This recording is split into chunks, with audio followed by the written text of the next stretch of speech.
My students' parents demanded I write an apology letter because their son failed my class. I showed them their son's true nature. The parents of my student Logan were complaining why their child had low grades, even though he was an entitled, rude brat who spent every class disrupting lessons and refusing to do any work whatsoever. Mrs. Whitman and her husband Douglas scheduled a meeting demanding to know why their brilliant son was failing 8th grade English when he was obviously gifted, and I was clearly not challenging him enough. They sat across from me in the principal's office, claiming Logan told them I never taught anything useful, and just gave busy work while playing favorites with less intelligent students who needed extra attention. Mrs. Whitman said Logan was bored in my class because the material was beneath his advanced intellect, and that's why he didn't participate in the mindless assignments I distributed. Douglas added that Logan had always been ahead of his peers, and traditional teachers like me couldn't handle students who thought outside the box. They demanded I create a special advanced curriculum just for Logan that would engage his superior mind instead of forcing him to follow the same lessons as average students. The principal, Mr. Torres, sat there taking notes while the Whitmans explained how their son's genius was being suppressed by my inadequate teaching methods and outdated curriculum. They said Logan deserved better than a teacher who couldn't recognize exceptional talent when it was sitting in her classroom being failed by the system. Mrs. Whitman actually said that Logan had told them I was jealous of his intelligence and deliberately gave him bad grades to protect my ego from being challenged by a 13-year-old who was smarter than me. Douglas demanded all of Logan's grades be changed to A's immediately, and that I write an apology letter for damaging their son's academic record with my incompetence. They threatened to go to the school board about discriminatory grading practices if Logan's transcript wasn't fixed to reflect his true abilities. What they didn't know was that I'd been keeping detailed records of Logan's actual behavior, including his refusal to turn in 37 assignments, his habit of drawing inappropriate pictures instead of taking notes, and his constant disruption of other students who were trying to learn. Logan had called me stupid in front of the entire class, thrown books at other students, and written curse words on his tests instead of answers. He'd told me that his parents said school was pointless and teachers were failed professionals who couldn't succeed in the real world. When I showed the Whitmans Logan's actual test papers covered in drawings of middle fingers and curse words instead of essay responses, Mrs. Whitman said he was expressing frustration with boring questions that didn't stimulate his creativity. When I presented 37 missing assignments, Douglas said homework was outdated, and Logan learned better through experience than repetitive paperwork. When I played them a recording of Logan calling me an idiot who didn't deserve respect, they said he was practicing assertiveness, and I shouldn't be so sensitive. That's when I decided the Whitmans needed to experience their son's true nature without the filter of his lies. I arranged for them to observe the class through a two-way mirror, without Logan knowing they were watching. They sat in the observation room confident they'd see their genius son being oppressed by incompetent teaching. Instead, they watched Logan walk in 5 minutes late and announce that this class was worthless just like the teacher. They watched him refuse to take out his notebook and instead start flicking rubber bands at the girl in front of him. When I began the lesson on Shakespeare, Logan loudly declared that Shakespeare was for losers, and his parents said only idiots studied dead people's writing. Mrs. Whitman's face turned red as she heard her son quote her private comments about education. They watched Logan crumple up his worksheet and throw it at another student while declaring that his parents would get me fired if I gave him another bad grade. Douglas shifted uncomfortably when Logan bragged that his dad said teachers were minimum wage babysitters who couldn't get real jobs. When I asked Logan to read a passage aloud, he said reading was for nerds, and his mother told him successful people hire others to read for them. The Whitmans watched their son spend the entire class drawing obscene pictures, throwing things at classmates, and loudly interrupting every student who tried to answer questions. When a shy girl finally got courage to share her essay, Logan laughed and said it was garbage just like everything losers create. The girl started crying and Logan said tears were for weaklings whose parents didn't teach them to be winners. Mrs. Whitman was in tears herself watching her son bully other children while using her words as weapons. When class ended, Logan stayed behind and told me his parents were getting me fired at today's meeting, and he couldn't wait to watch me cry. He said his mother called me a pathetic failure who was jealous of successful families, and his father said I probably became a teacher because I couldn't do anything else. He walked out laughing about how his parents always believed him over stupid teachers. The Whitmans came back to the principal's office devastated by what they'd witnessed. Mrs. Whitman dropped into the observation room chair and buried her face in her hands. Her shoulders shook while she cried. Douglas stood against the wall like someone had frozen him in place. His earlier confidence was completely gone, and he just stared at nothing. Mr. Torres gave them a minute before he spoke quietly and asked if they wanted some water or needed a break before we kept talking. Mrs. Whitman shook her head without looking up, and her crying got quieter but didn't stop. Douglas finally moved and walked over to put his hand on his wife's shoulder, but he looked lost like he didn't know what else to do. The observation room felt too small and too quiet except for Mrs. Whitman's crying. I sat in my chair watching them and felt bad for them, even though they'd come in here an hour ago demanding I apologize and change their son's grades. They'd been so sure I was the problem and so confident Logan was this misunderstood genius. Now they'd seen exactly what I dealt with every single day in my classroom. Mr. Torres pulled out a box of tissues from his desk drawer and set it on the table between us. Mrs. Whitman finally took one and wiped her eyes, but she still couldn't look at anyone. She lifted her head and looked at me with red, puffy eyes. Her voice came out broken and rough when she asked how long Logan had been acting like that. I told her the truth that it had been the same since the first week of school back in September. That's why I started writing down everything so carefully and keeping all his papers and recording when he said things in class. I explained that I knew parents wouldn't just believe a teacher saying their kid was a problem, so I had to have proof of everything. Douglas moved away from the wall and sank down into the chair next to his wife. He said he had no idea their son was capable of treating people that way. His voice sounded hollow, like someone had knocked all the air out of him. Mrs. Whitman started crying again and said she couldn't believe the words coming out of Logan's mouth were things she'd said at home. She kept repeating that she'd taught him to be cruel without even realizing it. I didn't know what to say to that because it was true, but saying it out loud seemed mean. Douglas put his head in his hands and said they'd been telling Logan for years that school was a waste and teachers didn't know anything. He said they'd made Logan think being disrespectful was the same as being strong. Mr. Torres leaned forward in his chair and said, "We needed to talk about what happens next for Logan's education and behavior." He explained there would be consequences, but also support systems to help Logan learn better ways to act. Mrs. Whitman jumped in right away and said they'd accept whatever the school decided was right because clearly their judgment about their son was completely wrong. She said it fast, like she needed to get the words out before she lost her nerve. Douglas added that they owed me an apology for all the accusations they'd made and for demanding I write that letter. He looked directly at me for the first time since they came back from the observation room. His face was red and he looked embarrassed. I could see he meant the apology and wasn't just saying it because he had to. Mrs. Whitman nodded and said she was so sorry for calling me jealous and incompetent and all those other horrible things. She said she'd been completely wrong about everything. I told them I accepted their apology and appreciated them saying it. Then I explained that my bigger worry wasn't about me or my feelings, but about the students Logan had been bullying and messing with all semester. The shy girl who cried today wasn't the first kid Logan had targeted, and she probably wouldn't be the last if nothing changed. I said Logan had been going after her over and over again for months. Other students had learned it was safer to stay quiet in class than to risk saying something, and having Logan make fun of them. Mrs. Whitman's face went even more pale and she looked horrified. She asked if I could tell her which students had been affected, so she could apologize to their parents herself. Her hands were shaking when she reached for another tissue. I understood why she wanted to do that, but I also knew it wasn't that simple. Douglas looked sick, like he might throw up, and asked how many kids Logan had been mean to. I told him honestly that it wasn't just a few students, but basically the whole class at different times. Logan's behavior had affected everyone's ability to learn, because nobody wanted to participate when they knew he'd probably say something cruel about whatever they shared. Mr. Torres stepped in and gently said we needed to focus on Logan's immediate needs instead of the guilt his parents were feeling. He suggested bringing in the school counselor to figure out if Logan needed extra help beyond the normal discipline stuff. Douglas agreed right away and said they'd cooperate completely with whatever evaluation or therapy the school wanted to do. Mrs. Whitman nodded and wiped her eyes again. She said they'd pay for private therapy too if the school thought that would help. Mr. Torres made a note on his pad and said that was good to hear. He explained that Logan's behavior patterns were pretty serious and had been going on for months, so fixing it would take time and consistent effort from everyone.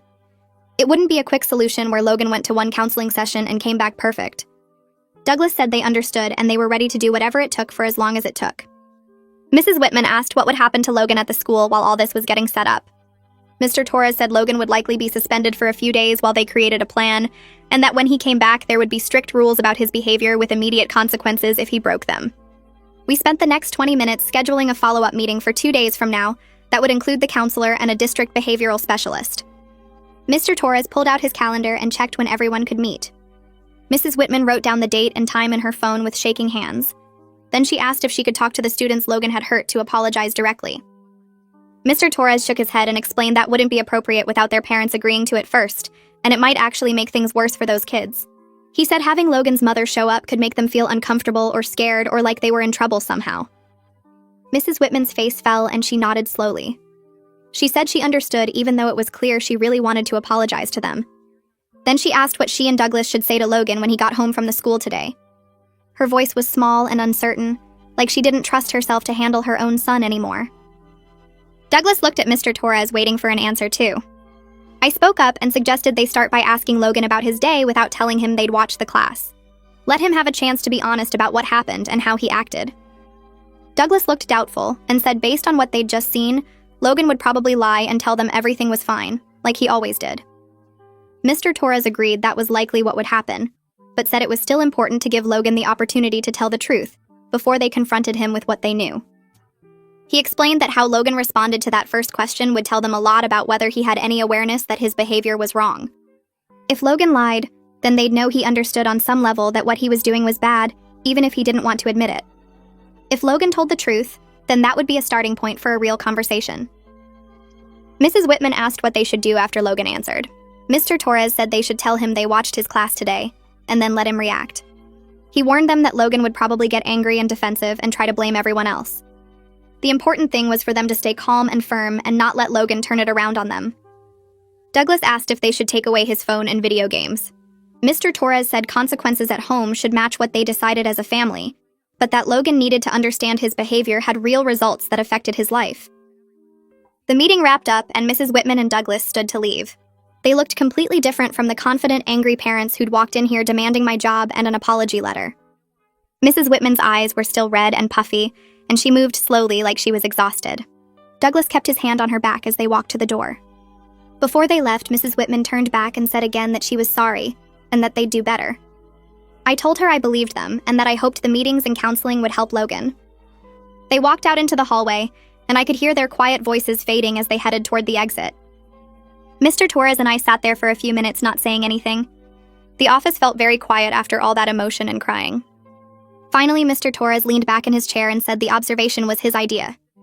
He'd seen too many cases over the years where parents refused to believe documented evidence no matter how much proof teachers provided.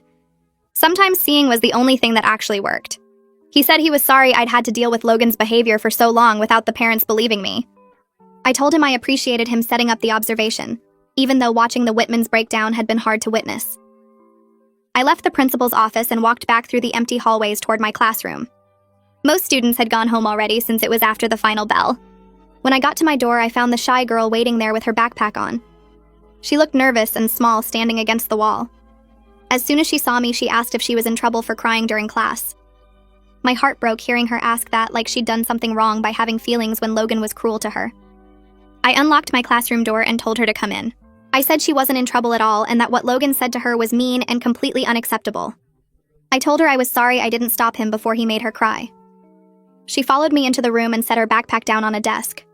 Her eyes were still a little red from earlier. I pulled out my chair and sat down so we'd be at the same eye level instead of me standing over her. She twisted her hands together and looked at the floor. She started talking quietly and told me Logan had been mean to her since elementary school, but it got way worse this year when she started trying to participate more in class. She said in 5th and 6th grade she mostly stayed quiet so Logan didn't notice her as much. But this year she decided she wanted to actually try in the school and share her ideas, and that's when Logan really started targeting her. Every time she raised her hand or answered a question, Logan would make some comment under his breath that other students could hear. If she read something out loud, he'd draw pictures making fun of her. When she turned in her creative writing assignment, Logan had grabbed it off my desk before I collected them all and wrote mean things on it. I asked her if she'd reported his behavior before today. She nodded and said she told her parents about it, but they said she needed to develop thicker skin and not let other kids bother her so much. They'd told her that learning to ignore bullies was an important life skill. She said she tried to ignore Logan, but it was hard when he was so loud and constant about it. I felt angry hearing that her parents had basically told her to just accept being bullied. I pulled out my notebook and made a note to reach out to her parents about what had been happening and let them know about the school's plan to deal with Logan's behavior. Maybe if they understood how serious and ongoing it was, they'd take it more seriously than just telling their daughter to toughen up. I told her parents needed to know what was really happening and that ignoring bullies just taught kids like Logan they could keep hurting others without consequences. She nodded slowly and asked if Logan would actually change or if he'd just get worse after being caught. I said honestly that I didn't know, but that at least now the school and his parents were aware of the problem and taking it seriously. She thanked me quietly and left my classroom looking a little less worried than when she'd arrived. I got to the school early the next morning and checked my email before the students arrived. There was a message from Mrs. Whitman sent at 2 in the morning with the subject line just saying Logan. I opened it and started reading. She wrote that she and Douglas had confronted Logan about his behavior as soon as they got home from the school. They asked him to tell them about his day, and specifically about my English class. Logan told them everything was fine and that I was still being unfair to him, but he was dealing with it. Mrs. Whitman wrote that hearing him lie so easily to their faces was painful, but they stayed calm and asked him more questions. Logan stuck to his story that I was the problem and he was the victim. Then they told him they'd watched his entire class through the observation window. Logan's face went white, according to Mrs. Whitman, and he immediately got defensive. He accused them of spying on him and said I must have set the whole thing up to make him look bad in front of them. He said it wasn't fair that they believed a teacher over their own son. Mrs. Whitman wrote that this response broke her heart because it showed Logan still didn't understand what he'd done wrong. He was more upset about being caught than about how he'd treated other people. She and Douglas tried to explain that his behavior was cruel and unacceptable, but Logan just got angrier and said they were taking my side. The email continued with Mrs. Whitman explaining the consequences they'd put in place. They took away Logan's phone and all his gaming systems until further notice. They told him he'd be going to counseling and following whatever behavior plan the school created. If he refused to cooperate or his behavior didn't improve, he'd be enrolled in the alternative school for students with serious behavior problems. Logan yelled that they were being unfair and that other parents would support their kids, but Douglas told him firmly that supporting him meant helping him fix his behavior, not defending it. Mrs. Whitman ended the email by saying she and Douglas had also scheduled family counseling for themselves because they clearly needed help understanding how their own attitudes had damaged their son. She apologized again for everything they'd said to me and thanked me for caring enough about Logan to document his behavior so carefully. I sat at my desk reading the email twice and feeling a mix of relief and sadness. Relief that the Whitmans were finally taking the situation seriously and putting real consequences in place. Sadness because I could tell from Mrs. Whitman's words how much pain this was causing their family, even though it was necessary pain that would hopefully lead to real change. My first period class started filtering in, and I got ready to begin the day's lesson on poetry analysis. Several students sat down and looked around the room with confused expressions. One boy raised his hand and asked where Logan was since he was usually here disrupting everything by now. I told the class simply that Logan was meeting with school administrators today and would return to class when the school decided he was ready. A girl in the third row said quietly that it was actually nice to be able to hear the lesson without someone constantly interrupting. Several other students nodded in agreement, and one boy added that he'd been afraid to answer questions before because Logan always made fun of anyone who tried to participate. I acknowledged their feelings and told them this classroom should be a safe place for everyone to learn and share ideas without fear of being mocked. We started the poetry lesson, and I noticed immediately how different the atmosphere felt. Students raised their hands without hesitation. The shy girl who Logan had bullied actually volunteered to read a poem aloud. Kids asked questions and discussed the material without looking around nervously to see if Logan was going to make fun of them. The class period flew by, and we covered more material than we usually did in twice the time because nobody was throwing things or yelling insults or deliberately derailing every discussion. During my lunch break, I headed to the staff room to eat and found 3 other teachers already there. As soon as I walked in, one of them stood up and came over to me. She taught science and said she'd heard about what happened with Logan and wanted to tell me she'd had similar problems with him in her classes. She said Logan had told her entire science class that his parents think female teachers are too emotional to handle smart students. Another teacher joined the conversation and shared that Logan regularly slept through her math class with his head down on the desk. When she'd contacted his parents about it, they blamed her for not making the material engaging enough to keep Logan awake. A third teacher said Logan had been disruptive in history class too, and had told other students that his dad said studying history was pointless because successful people focus on the future, not the past. I realized while listening to them that Logan's behavior had been affecting the entire school, not just my classroom. His attitude and disruptions were spreading across multiple classes and impacting dozens of students. The other teachers asked what the school was planning to do about Logan, and I told them there was a big meeting scheduled for this afternoon with his parents and some specialists. They all said they hoped something would actually change this time, because Logan had been a problem since the beginning of the school year, and it was only getting worse. The afternoon meeting started at 2 o'clock in the conference room next to the principal's office. Mr. Torres was already there along with the school counselor, and a woman I didn't recognize who turned out to be a behavioral specialist from the district office. The Whitmans arrived with Logan walking between them looking angry. Logan's arms were crossed over his chest and his expression was set in a defiant scowl. They all sat down around the conference table with Logan positioned between his parents. The counselor started the meeting by thanking everyone for coming and explaining that the goal was to create a plan to help Logan succeed both behaviorally and academically. She turned to Logan and asked him to describe what happened in my class yesterday. Logan immediately said I embarrassed him on purpose because I don't like him. He said I was always picking on him and trying to make him look bad in front of other students. The behavioral specialist leaned forward and asked Logan why he thought I didn't like him. Logan listed off reasons, but they were all actually consequences of his own behavior. He said I gave him bad grades even though he tried his best. He said I called on him when he didn't raise his hand just to embarrass him when he didn't know the answer. He said I made him redo assignments that he'd already turned in. The specialist asked him to explain that last part about redoing assignments. Logan hesitated and then admitted he hadn't actually turned in the assignments but said that shouldn't matter because the work was stupid anyway. The specialist made a note on her papers and asked if Logan understood why not turning in work would result in bad grades. Logan shrugged and said, "Schoolwork was pointless, busy work that didn't teach anything useful." Mrs. Whitman suddenly interrupted and told Logan she and his father had watched his entire class yesterday. Logan's defiant expression changed for the first time. His eyes went wide and his mouth opened slightly. Mrs. Whitman described in detail what they'd witnessed. She told him they heard him use their exact words to bully another student.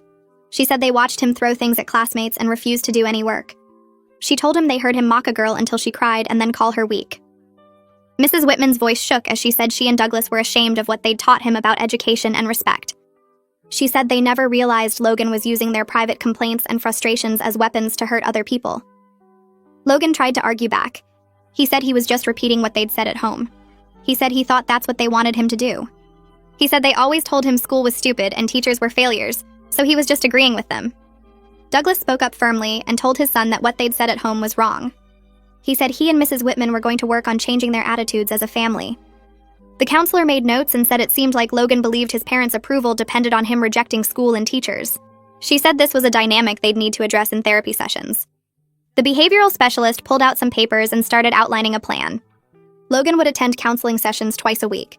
The whole family would go to therapy together once a week. Logan would sign a behavioral contract before returning to classes.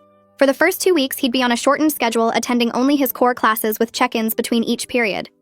Any disruption or disrespect would result in immediate removal and a day of in-the-school suspension. The specialist explained that this plan would be reviewed after 2 weeks and adjusted based on Logan's progress. Logan protested immediately. He said the plan was unfair and too strict. He said other kids who got in trouble didn't have to do all this. Mr. Torres spoke up and told Logan directly that this was actually a generous alternative to expulsion.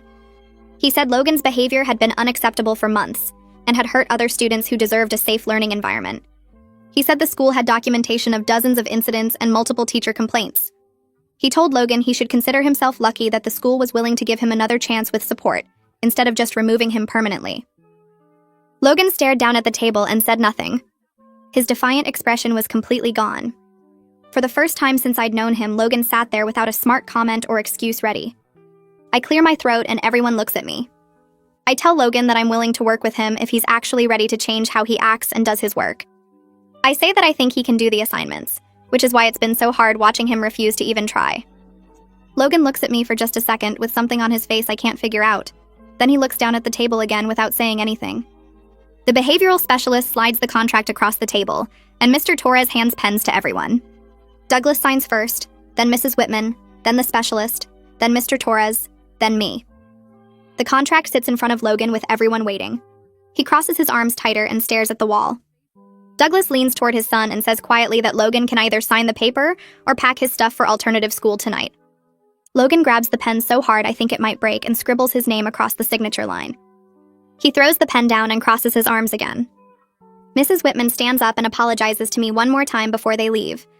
Her eyes are red and puffy like she's been crying on and off this whole time. 2 days pass before I see Logan again.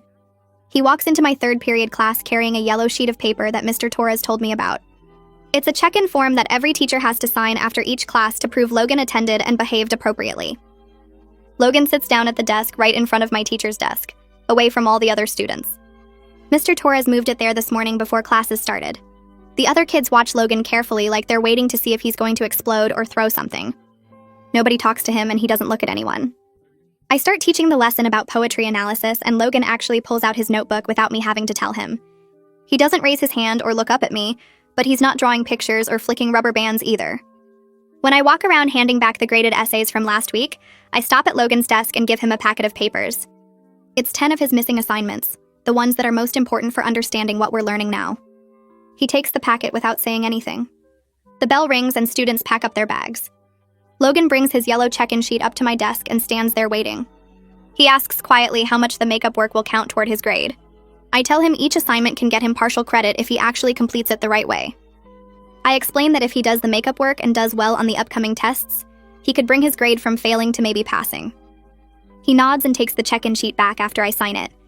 He doesn't make any comments about how grades are stupid or pointless like he used to.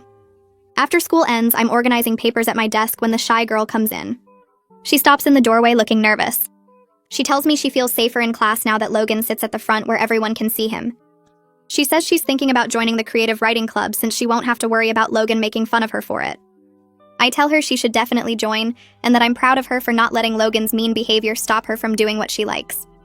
She smiles a little and says she'll sign up tomorrow. A week goes by with Logan following his behavioral plan. Mrs. Whitman sends me an email late one night updating me about their family counseling sessions. She writes that the therapist helped her and Douglas understand how their own problems with their jobs and lives made them think education was worthless.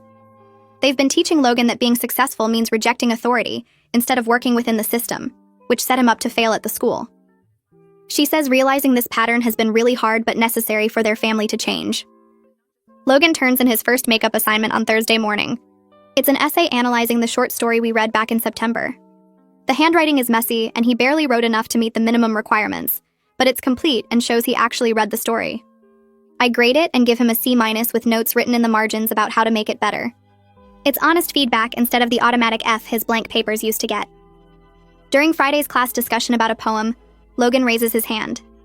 I stare at him for a second because he's never raised his hand once this entire year. I call on him carefully, and he makes a basic comment about the imagery that actually relates to what we're talking about. Two students turn around to look at him with shocked expressions. One girl whispers something to her neighbor. I thank Logan for contributing and use his comment to talk more about the deeper meaning in the poem. The school counselor stops me in the hallway after school.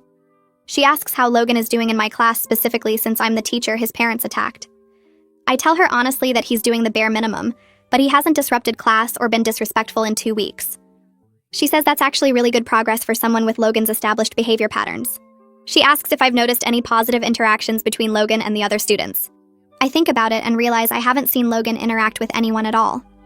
He sits alone at the front, does his work quietly, and leaves as soon as class ends. The counselor writes something down in her notes and says she'll keep monitoring the situation. I tell her honestly that Logan sits alone at his desk in the front row and walks out the second class ends without talking to anyone. The counselor writes something in her notebook and suggests we could try moving him to a regular seat after 4 weeks of good behavior to see if he can keep improving without being separated from everyone else.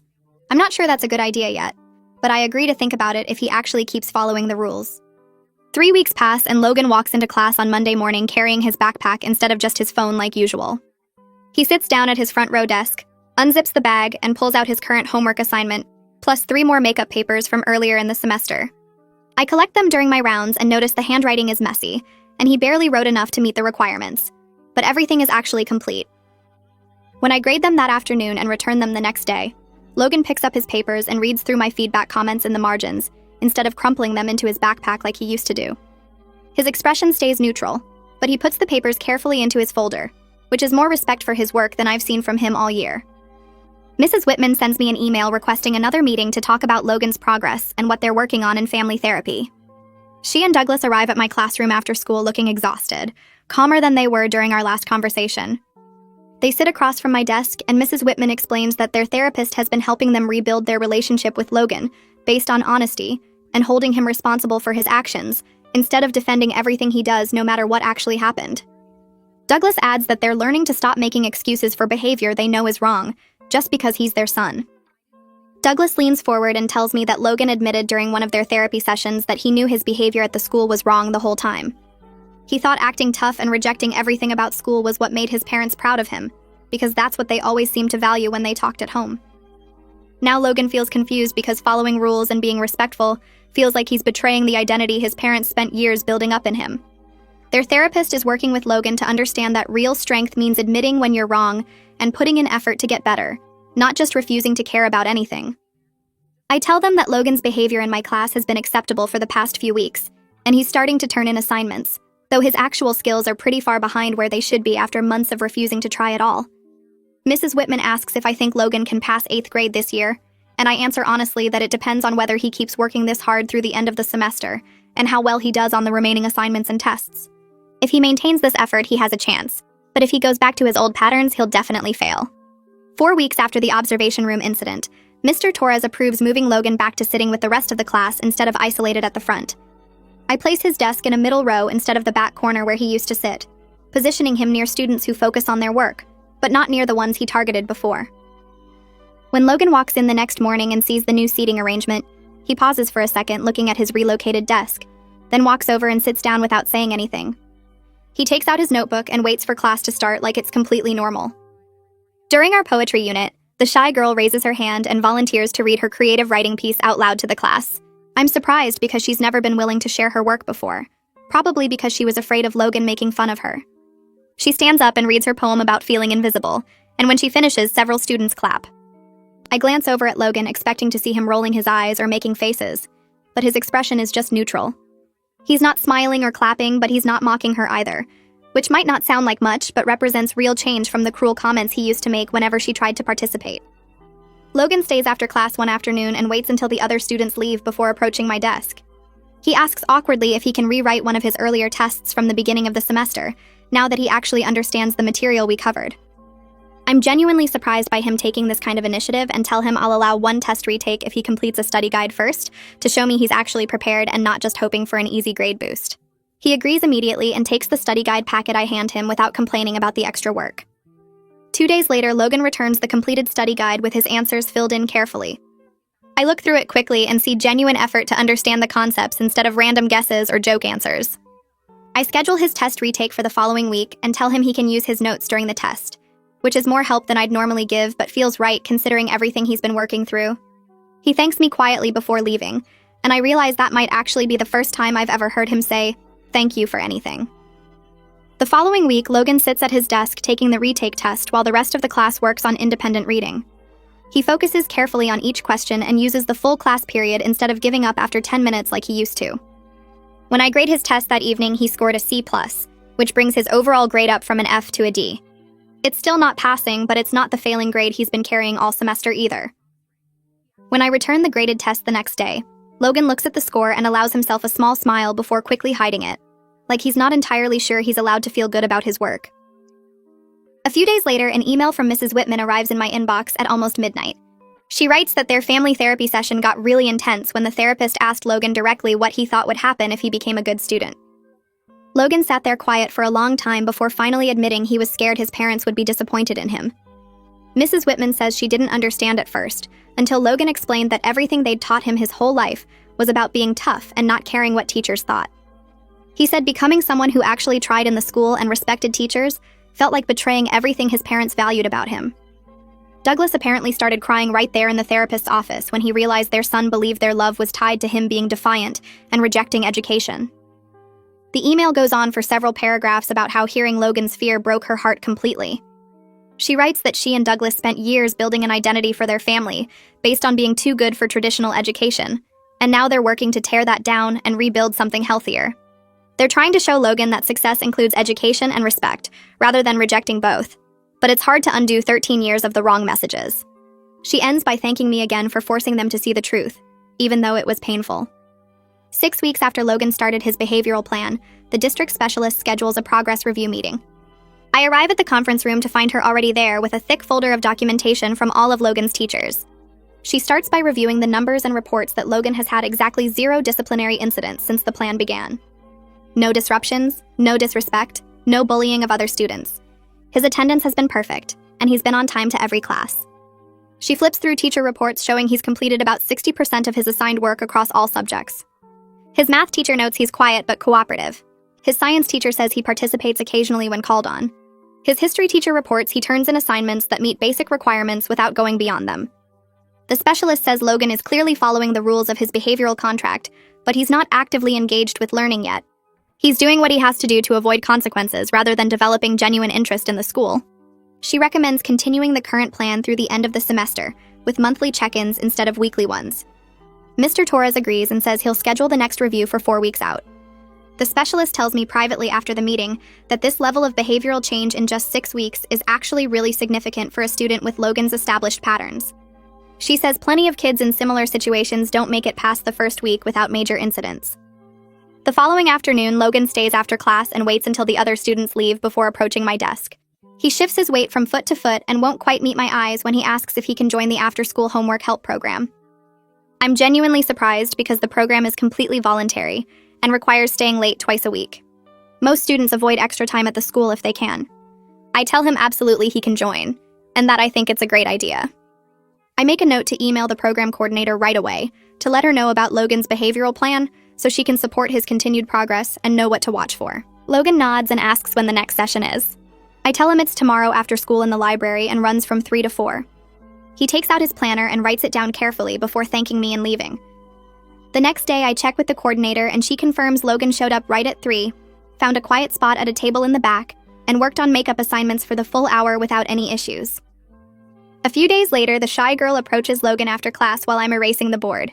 I keep one eye on them while appearing focused on cleaning up, ready to step in if needed. She asks him quietly if he understood the homework assignment, because she's confused about what we're supposed to analyze in the poem. Logan looks surprised that she's talking to him, but he explains the assignment clearly without any trace of mockery in his voice. He tells her we need to identify 3 examples of imagery and explain what each one means in the context of the poem.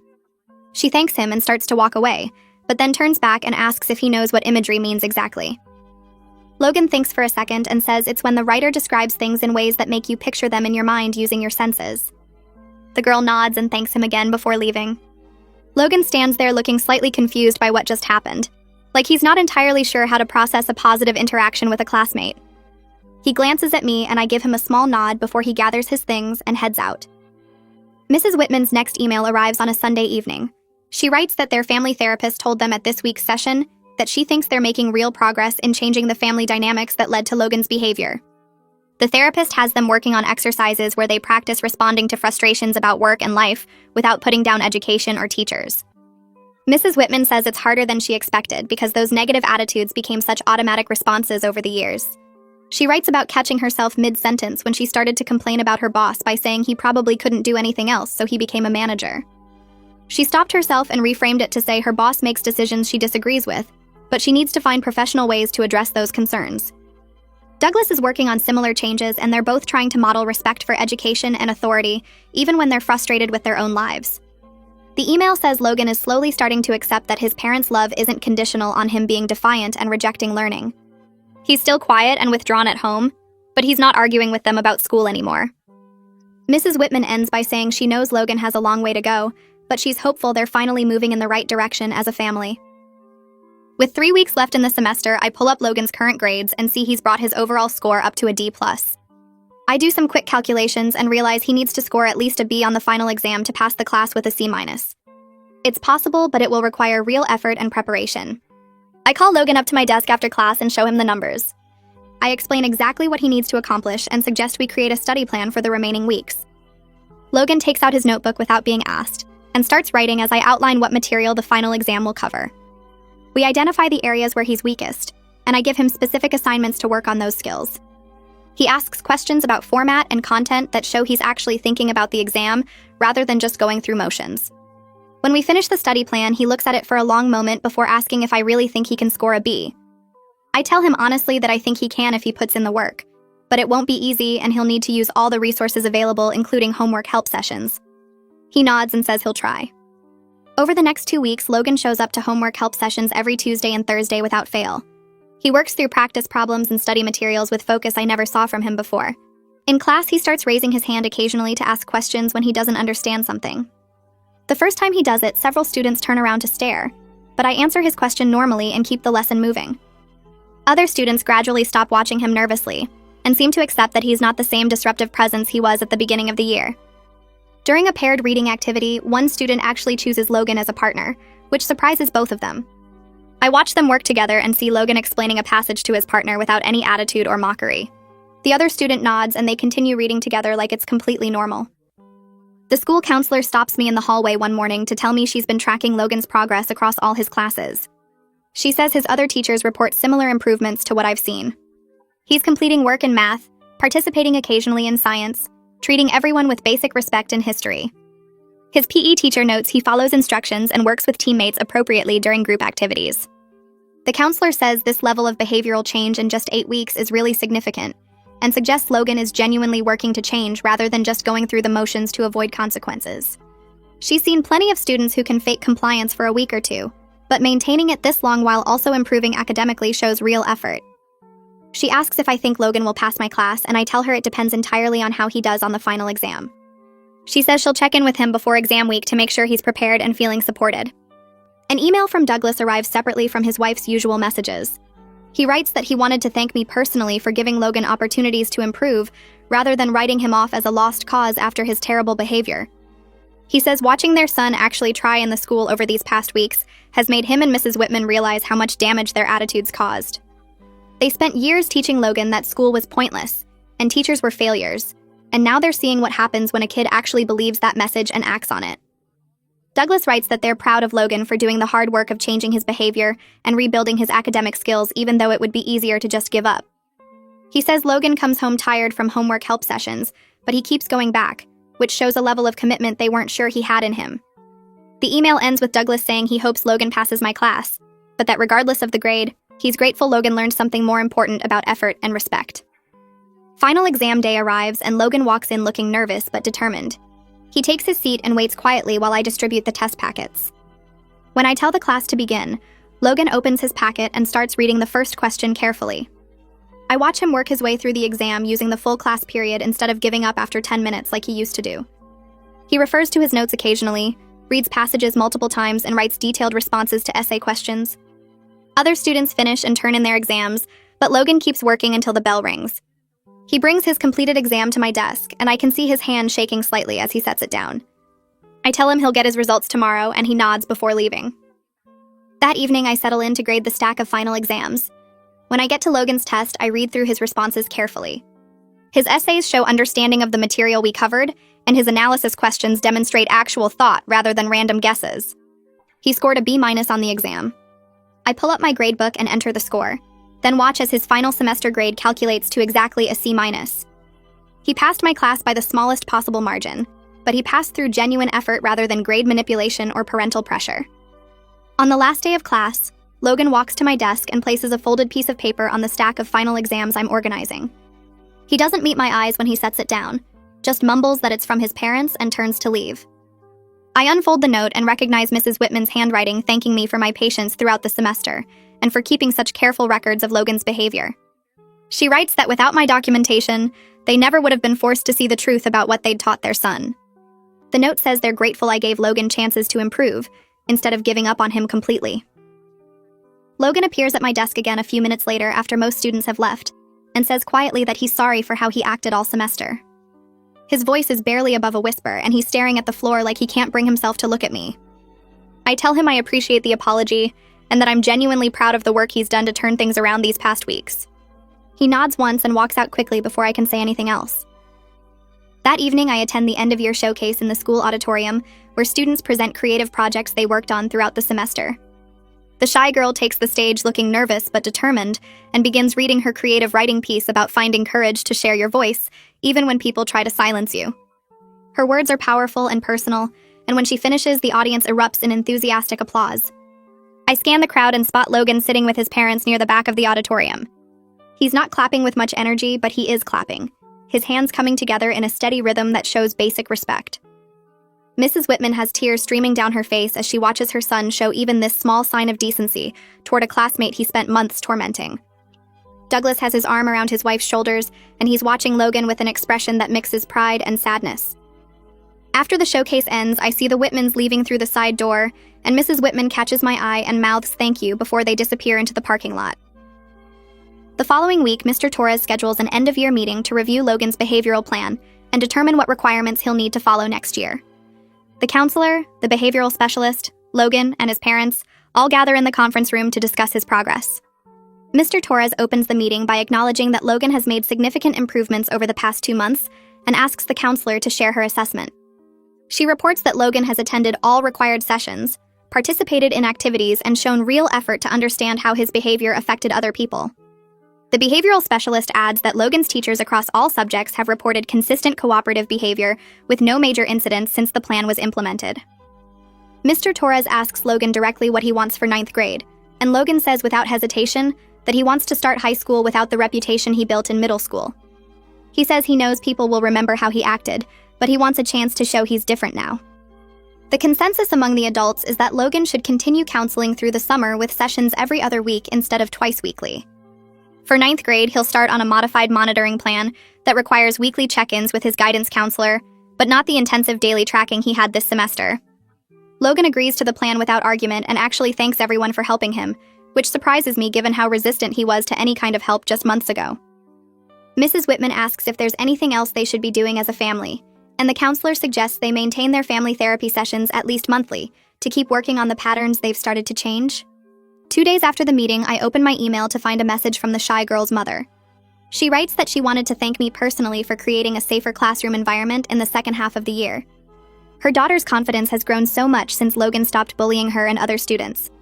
She's excited to continue with creative writing in high school, and has even started working on a collection of poems over the summer. The mother mentions that her daughter told her I was the first teacher who took Logan's bullying seriously, instead of telling her to just ignore it or develop thicker skin. She says her daughter finally feels like school can be a place where she belongs, instead of somewhere she has to survive. Reading the email makes me realize how much impact one student's behavior can have on an entire classroom, and how many students suffer in silence when teachers don't address bullying directly. I write back thanking her for the message and telling her how proud I am of her daughter's courage and talent. Mrs. Whitman emails me a week before summer break, officially starts asking if we can meet one more time to update me on their family progress. We meet at a coffee shop near the school since the building is mostly empty during the break period. She looks different from she did in our previous meetings, less defensive and more genuine in her expressions. She tells me their therapist has helped them understand that changing Logan's behavior required changing their entire family system, not just punishing Logan or forcing him to act differently. She and Douglas are working on building a home environment that values education, respects teachers, and holds Logan accountable while still supporting him emotionally. She admits they spent years teaching Logan that school was pointless and teachers were failures, and now they're trying to undo that damage while also examining why they developed those attitudes in the first place. Douglas joins us halfway through the conversation and adds that watching Logan actually try in the school has made them both realize how their own frustrations with their careers led them to dismiss education entirely. He says they're proud of Logan for doing the hard work of changing, even though it would be easier to just keep blaming everyone else like they taught him to do. Logan completes his last counseling session of the school year in mid-June, and the counselor sends a positive report to Mr. Torres. She writes that Logan has developed better skills for managing his emotions and is starting to understand how his behavior affected other people beyond just getting him in trouble. She notes that Logan still has work to do, but he's made real progress in taking responsibility for his actions instead of deflecting blame. The counselor recommends he continue therapy through the summer with sessions every other week to maintain the momentum he's built before transitioning to high school in the fall. Mr. Torres forwards me the report with a note saying he's cautiously optimistic about Logan's chances for success in 9th grade, as long as the support systems stay in place. On the actual final day of school, when students come to clean out their lockers and say goodbye, several kids stop by my classroom to talk. 3 different students tell me they're glad Logan changed his behavior because the class became so much better in the second half of the year. One boy says he was afraid to participate in discussions before because Logan made fun of everyone who tried to answer questions. He says once Logan stopped being mean, it was actually fun to talk about the readings and share ideas. Another student mentions that she almost asked her parents to transfer her to a different English class because Logan's constant disruptions made it impossible to learn. She's glad she stayed because the second semester was completely different. Listening to these students makes me realize how much Logan's behavior had suppressed the entire class's engagement and learning. His bullying created an environment where students were afraid to participate, afraid to be themselves, afraid to try.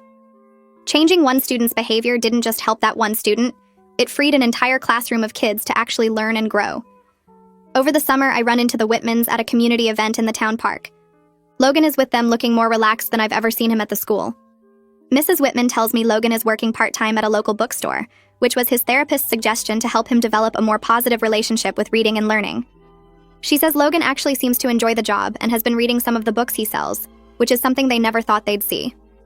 Douglas adds that Logan comes home talking about the books he's reading and sometimes even recommends titles to customers, showing knowledge he claims he doesn't have.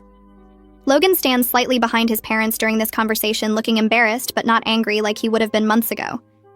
When his parents finish talking, he says briefly that the job is okay, and some of the books are actually interesting. It's not an enthusiastic endorsement, but coming from Logan, it represents significant growth. In late August, the bookstore manager contacts the school to provide a reference for Logan's high school records.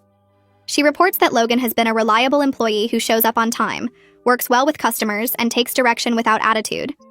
She mentions in her reference that Logan told her about his behavioral problems last year and said he's trying to be different now. The manager writes that she's impressed by a teenager taking that kind of responsibility for past mistakes instead of making excuses. She says Logan is quiet and keeps to himself, but he's helpful when customers need assistance, and he's learned the inventory system quickly. Mr. Torres adds the reference to Logan's file and emails me a copy saying it's good to see Logan's progress extending beyond school into other areas of his life. When school starts again in the fall, I'm walking down the hallway on the first day, and I see Logan near the freshman lockers looking nervous but determined. He's taller than he was in 8th grade, and his posture is different, less aggressive and defensive. I check the class rosters later and see he's enrolled in standard English rather than remedial classes, which means his final grades from last year were sufficient for regular placement. A few days into the school year, I pass Logan in the hallway between classes, and we make eye contact.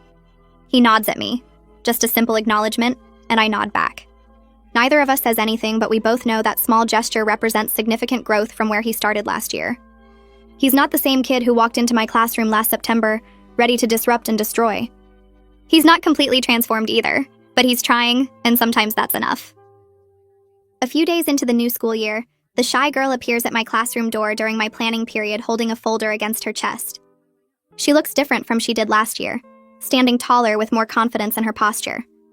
She asks if she has a minute to talk, and I wave her in, curious about what brought her back to my classroom. She sits in one of the student desks and opens the folder to show me a printed page with her name at the top. Her face lights up as she explains she's taking a creative writing class at the high school, and one of her poems got picked for the school's literary magazine. I lean forward to look at the poem and recognize her distinctive voice in the careful word, choices, and honest emotions. She tells me she wanted to thank me for protecting her and the other students from Logan's bullying last year, because it gave her the courage to keep writing. She says if Logan had kept making fun of everyone who tried to share their work, she probably would have given up on creative writing completely. I tell her I'm proud of her courage and talent, and that watching her discover her love of writing was one of the best parts of last year despite everything else that happened. She smiles and says she's actually excited about English class now instead of dreading it, which makes all the difficult meetings and confrontations with the Whitmans feel worth it. Later that week, Mr. Torres stops by my classroom after school to give me an update on Logan's progress at the high school. He says Logan's 9th grade teachers report he's starting the year with cooperative behavior and completed work, though he stays quiet in class and doesn't volunteer to answer questions or participate in discussions. The high school counselor is keeping an eye on his progress, and he's still going to therapy once a month to maintain the changes he made. Mr. Torres leans against my desk and admits the situation turned out better than he expected, considering how deep Logan's behavioral problems went and how defensive the Whitmans were at the beginning. He says most cases like Logan's either end with the student getting expelled or the parents pulling them out to homeschool rather than face the truth. The fact that Logan actually changed his behavior and the Whitmans took responsibility for their role in creating the problem is unusual enough that the district asked him to document the case as a potential model for handling similar situations. Sitting at my desk after Mr. Torres leaves, I think back over everything that happened with Logan and his parents. I'm glad I kept such careful records of Logan's behavior and that Mr. Torres supported my plan to let the Whitmans observe the class, even though watching their devastation in that moment was genuinely hard. Logan's transformation wasn't some dramatic redemption story where he suddenly became a model student who loved learning. He made real progress, though, going from a kid who disrupted class every single day and bullied other students to someone who completes his work and treats people with basic respect. Sometimes the best outcome isn't perfect redemption, but genuine effort toward change. I'm cautiously hopeful that Logan will keep building on the foundation he started last semester, and that the Whitmans will continue supporting him in healthier ways than they did before. The shy girl's visit reminded me why I fought so hard to address Logan's behavior, instead of just passing him along to the next teacher. Creating a safe classroom where students can take risks and discover their talents matters more than avoiding difficult conversations with defensive parents.